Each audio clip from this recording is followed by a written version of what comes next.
जय महाराष्ट्र. मी advocate सागर Deore. Whistle ब्लोअरचा दुसरा भाग घेऊन मी आलेला आहे. या दुसऱ्या भागामध्ये खरं तर मी पीएपी प्रोजेक्ट कोणी आणला, कोणाच्या काळात पारित झाला, कोण याला जबाबदार आहे हे सांगणार होतो. पण तत्पूर्वी पीएपी प्रकल्पाची अधिकची माहिती देणं मला उचित ठरत आहे. त्यामुळे तुम्हाला या भागामध्ये पीएपी प्रोजेक्ट जो मुलुंडमध्ये येत आहे त्याच्यामध्ये काय त्रुटी आहेत हे सांगणार आहे.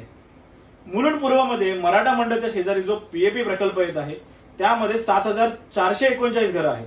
याचाच अर्थ 35 ते 40,000 नागरिकांचं इथे स्थलांतर होणार आहे. 7,439 घरं म्हणजे किमान 4,000 वाहनं इकडे येतील. परंतु या प्रोजेक्टमध्ये केवळ 1,000 गाड्यांची पार्किंगची व्यवस्था इथे करण्यात आलेली आहे. मग बाकीची वाहनं रस्त्यावरती पार्क होणार. एन्व्हायरमेंटल मॅनेजमेंट प्लॅन म्हणजे जे एसटीपी प्लांट असतात किंवा सिवरेज असतं याच्यासाठी प्रतिवर्ष 2.25 करोड रुपये या प्रोजेक्टचा कॉस्ट आहे. म्हणजे जेव्हा लोक राहायला येतील हा प्रोजेक्ट कंप्लीट होईल, प्रतिवर्षी 2.25 करोड रुपये एन्व्हायरमेंटच्या मॅनेजमेंटसाठी ते लागणार आहेत.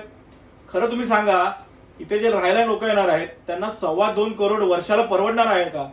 याचाच अर्थ जे सांडपाणी असेल, सिवरेज असेल, हे सगळं रस्त्यावरती टाकलं जाईल. कुठली मॅनेजमेंट नसेल, त्याच्यामुळे दुर्गंधी किंवा घाणीचं साम्राज्य इथे पसरणार आहे. या कुठल्याच बाबींचा इथे विचार करण्यात आलेला नाही.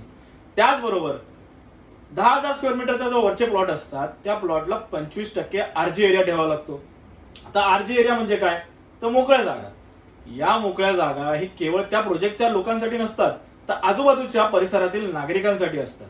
आज आपण सर्वत्र महाराष्ट्रामध्ये बघत आहोत की उष्म्याची लाट आलेली आहे आणि अशीच जर झाडं कमी झाली तर पुढे काय परिस्थिती निर्माण होईल याचा तुम्ही विचार करा.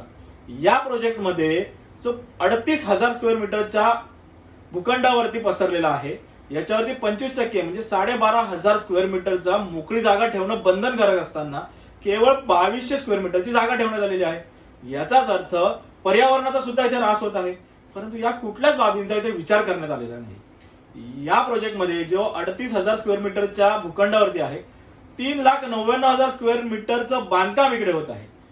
FSI 6च्या वरती म्हणजे जवळजवळ 7.5चा FSI या प्रोजेक्टसाठी देण्यात आलेला आहे. विचार करा किती दाटी वाटीने इथे लोक राहत असतील. तुम्ही जर या प्रोजेक्टच्या ठिकाणी जाऊन बघितलं तर तुम्हाला लक्षात येईल की 2 बिल्डिंगच्या मधलं जे अंतर आहे ते सुद्धा कमी आहे. अग्निशमन दलाच्या ज्या गाड्या असतात त्या सुद्धा या 2 बिल्डिंग मधून जाऊ शकत नाही.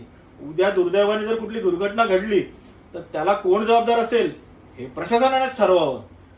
त्याचबरोबर अनेक नागरिक असं बोलत आहेत की अरे बिल्डिंगच होत आहे, मग तुमचा याच प्रोजेक्टला विरोध का? त्या नागरिकांसाठी मी खास सांगतो की हे जे इतर ठिकाणी बिल्डिंग होत असतात ना त्या महानगरपालिकेच्या खर्चातून होत नसतात.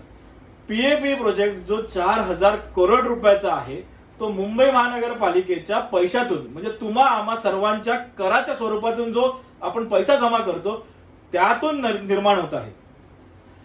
मुलुंड पूर्वमध्ये जी म्हाडा वसाहत आहे तिथे सुद्धा 4,000च्या वरतील घरं नाही आहेत. या एका छोट्याशा भूखंडावरती 7,439 घरं येणार आहेत. याचसाठी आमचा हा सगळा अट्टाहास आहे की हा प्रोजेक्ट रद्द व्हावा, कारण आपल्या मुलुंडची वाताहत होईल. आपल्या मुलुंडला तुम्ही जर माहुलला जाऊन बघितलं तर तिकडची परिस्थिती आहे ना ती निर्माण होईल. यासाठीच आम्ही गेले 8 महिने लढतोय आणि मी या व्हिडिओच्या माध्यमातून तमाम मुलुंडकरांना सांगतो की आता तरी जागे व्हा आणि आमच्या आंदोलनामध्ये सहभागी व्हा, नाहीतर आपल्या मुलुंडचा माहोल व्हायला वेळ लागणार नाही. धन्यवाद.